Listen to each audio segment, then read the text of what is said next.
So we're going to find the limit as x approaches 2 from the left of x squared minus 2x over x squared minus 4x plus 4. So we have our limit as x approaches 2 from the left, and we can factor the numerator. We can factor out an x, and then what's left is x minus 2.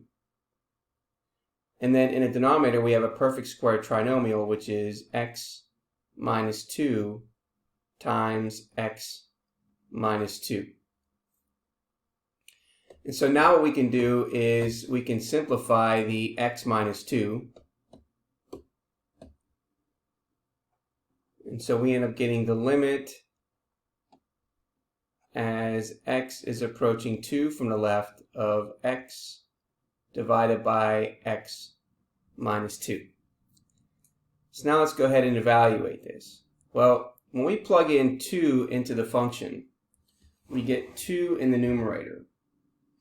But before we do that, when we talk about x approaching 2 from the left, let's take a look at this graph over here.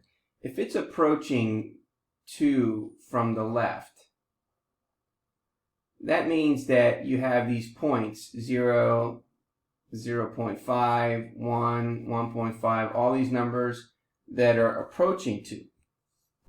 So, what happens if we plug 0 into our limit function? If we plug 0 in, we get 0 over 0 minus 2, which gives us 0. If we plug in 0.5, we get 0.5 over 0.5 minus 2. So we would have 0.5 over negative 1.5. So that's going to give us a negative answer. If we have x is equal to 1, so we have 1 over 1 minus 2, we're going to get 1 over negative 1, and again, we're going to get a negative answer. Okay, let's plug in 1.5. So if we plug in 1.5, we get 1.5 over 1.5 minus 2, which gives us 1.5 over negative 0.5, which again is going to give us a negative result. So what does that tell us when we take the limit as x is approaching 2 from the left? So when we apply this limit, we end up getting 2 over 2 minus 2, which is 2 over 0.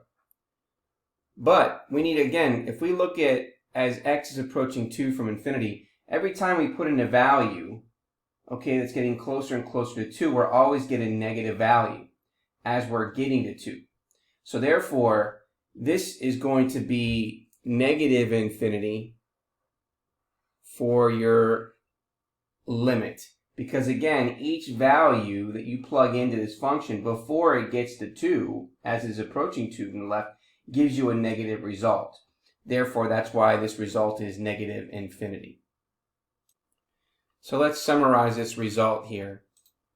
We can see that since the numerator is positive and the denominator approaches 0 through negative values as x approaches 2 from the left, therefore this limit is equal to negative infinity.